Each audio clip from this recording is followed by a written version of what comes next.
Hello and welcome back to another video. Today here again on Forza Horizon 5 to take a look at this week's brand new Car Pass car, which is the highly anticipated 2020 BMW M8 competition. This of course being the first car to take a look at in this latest Series 8 with its German automotive excellence theme. There are many more we'll be looking at over the coming weeks, including the new Porsche GT3, this M8, a rather interesting looking VW pickup, and many Audis which are likely to be very much exactly the same as each other.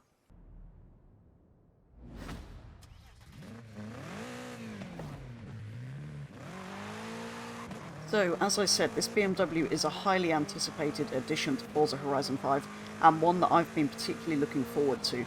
To me, it's the most interesting Car Pass car since the 911 Speedster, and that was added far too late after that car came out. I know the design is a bit Marmite for some people and does split opinions, but I do particularly like the way this thing looks, although I maybe prefer the normal version without all the blacked out bits. They make the grills and things look a bit too big, but nowhere near the level of the M3 and M4 that have just come out, obviously.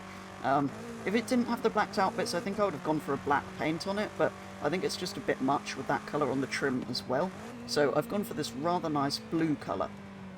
There are also several very nice reds, a grey, a white, and a horrendous brown colour for some reason. So yeah, I think people's main complaints with it is that it's too big for this sort of sporty coupe styling, which I think is certainly true for the four-door variant, which they made for some reason. But I don't think it's true of the coupe or the convertible, really. As for the interior, it's very typical of a modern BMW.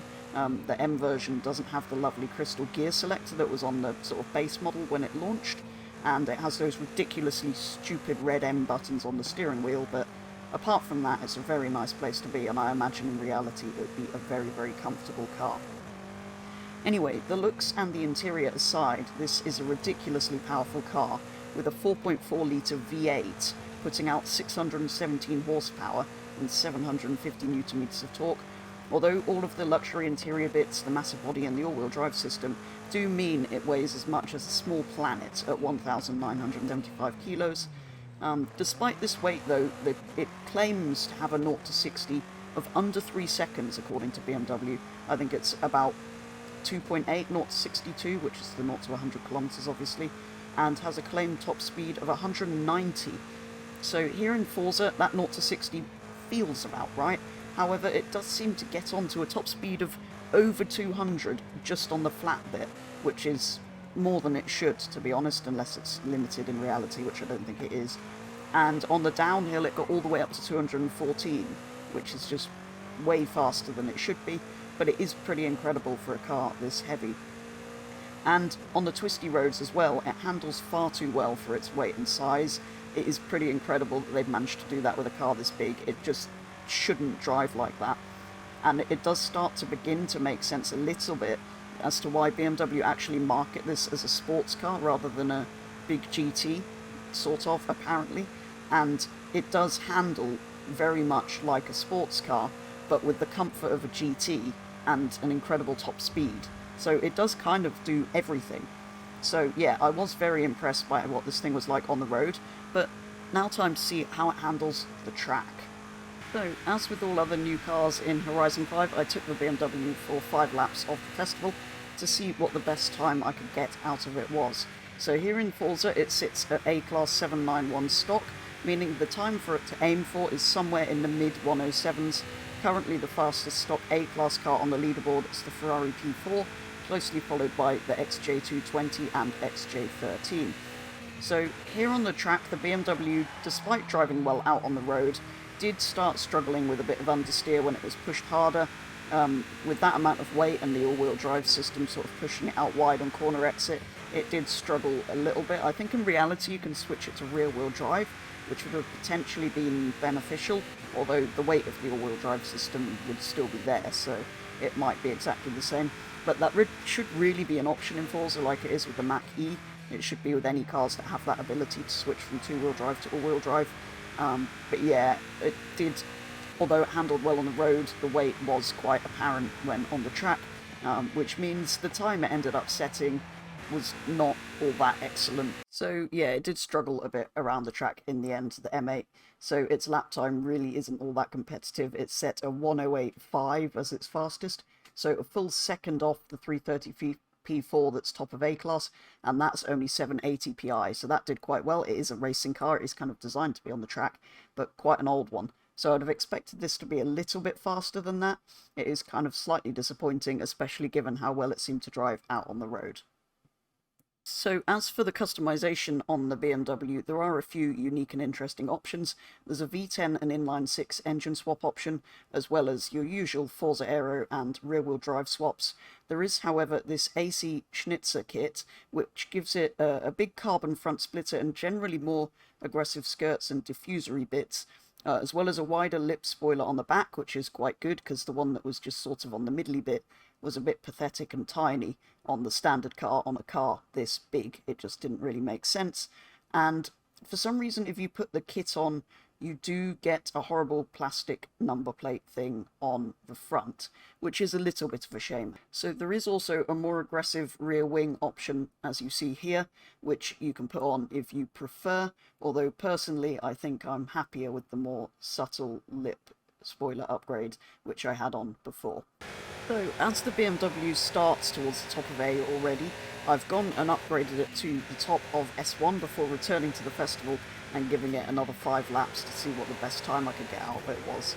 So, as usual with these builds, I've tried to avoid engine and drivetrain swaps, which did make it rather difficult with this car.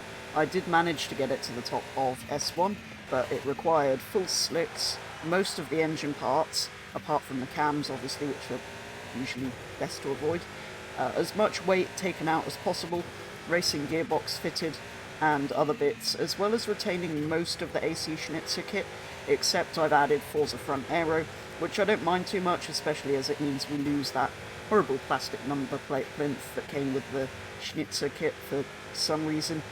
So it now puts out 819 horsepower and weighs 1,575 kilos, which is quite a substantial saving, but it is still quite a heavy car to be taken around the festival.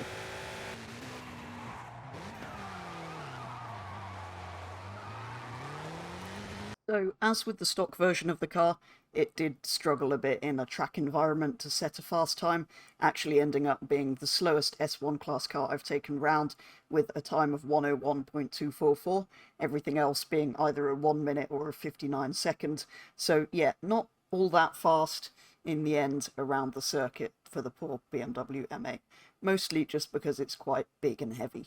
So the BMW M8, rather unsurprisingly, is a fantastic road car in stock configuration, handles excellently, has an amazing top speed, and in reality would be a really comfortable car to go on a long trip or something in. But inevitably, all of that weight from all of those luxury components and the all-wheel drive system, and just the size of this thing, does mean that in a track environment it's not all that fast, despite being an M car and having the competition badging. But as we all know, that's not really... The M thing has been applied to everything now. So yes, it's incredibly powerful and incredibly fast, but it's really not a motorsport car as the M would have suggested in the past. So yeah, in the track environment it did struggle stock and modified, so I wouldn't really recommend trying to build it for anything. Yes, that was just a quick tune, but it was a lot slower than everything else that I've done in a similar fashion. So as you can see, I've put the upgrades back to having the AC Schnitzer kit, but apart from that being pretty much stock, because in the end that was the nicest kind of driving of the car, and it wasn't particularly quick, so it might as well be in the way configuration it is most enjoyable to drive out on the road in, which in the end is going to be probably what I'm using this car for. I'm not going to be using it for anything competitive. But yeah, I do still rather like the M8, and I'm really pleased to see it here in the game, despite it not being necessarily the best performing, but it's still a very enjoyable car to use. So if you haven't already gone out and picked up your free, well, if you've got Car Pass, BMW M8 this week, do go and give it a go. It's definitely a fun driving car, just not particularly competitive. But that is going to be all for a first look at this week's Car Pass car, the BMW M8, and I'll be back with plenty more of the German cars from this series in the coming weeks, so watch out for those. But for now, thank you very much for watching, and I will be back with the next video very soon.